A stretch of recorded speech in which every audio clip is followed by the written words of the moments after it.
Yo, 2025, remember that year? We all thought flying cars were right around the corner. Instead, we got World War III.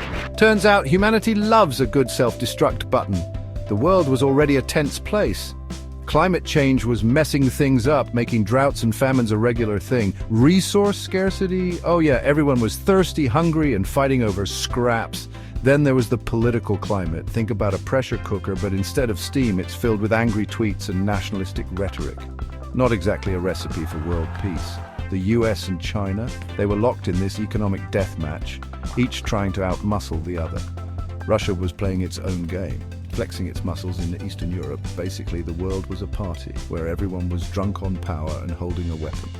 All it took was one tiny spark to blow the whole thing sky high. And trust me, that spark came. Buckle up, folks, things are about to get real.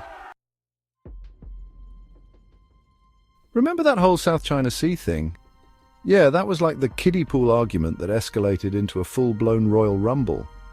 China was out there building artificial islands and claiming the whole sea as its personal swimming pool. The US, being the self-proclaimed lifeguard of the world, wasn't having it. They sent warships sailing through, waving the international waters flag. Tensions were higher than a giraffe in a limbo contest. Then came the incident. A Chinese fighter jet got a little too close to an American destroyer. Was it an accident? A deliberate provocation? Who knows? But it was the excuse everyone was waiting for. The incident snowballed faster than a snowball rolling down Everest. Accusations flew faster than the missiles they were both pointing at each other. Before you knew it, the South China Sea was a war zone. The tinderbox had officially exploded.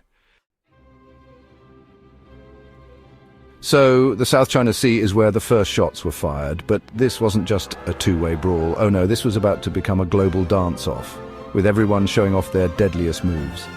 China, feeling the heat and probably a few American missiles, called in its friends. North Korea, always up for a party, started lobbing threats and maybe a missile or two across the DMZ. Russia, seeing an opportunity to grab some land while everyone was distracted, decided to reclaim some old Soviet territories. The US wasn't just going to sit there and take it. NATO was activated, and suddenly Europe was looking like a flashback to the Cold War. Japan and Australia, not wanting to be left out of the fun, joined Team America. The world was now a giant game of risk, with each superpower moving its pieces across the board, and the stakes? Oh, just the future of humanity, no pressure. Section 4. Cyber warfare, the unseen battlefield cripples nations. Alright, remember how I said this was a global dance-off? Well, this dance had a digital DJ and things were about to get glitchy. See, while everyone was busy watching the skies, the real battle was happening in the digital realm. Cyber warfare, people. It's like regular warfare, but instead of bullets and bombs, you're firing off lines of code that can cripple a nation faster than you can say firewall. China, being the tech giant it is, unleashed its hackers on the West. Power grids went down, plunging cities into darkness. Banks were hacked, stock markets crashed, and suddenly everyone's money was gone. The West retaliated, of course, but fighting in cyberspace is like playing whack-a-mole with ghosts. You never know where the next attack is coming from or who's behind it. It was a digital free-for-all, and the whole world was feeling the lag.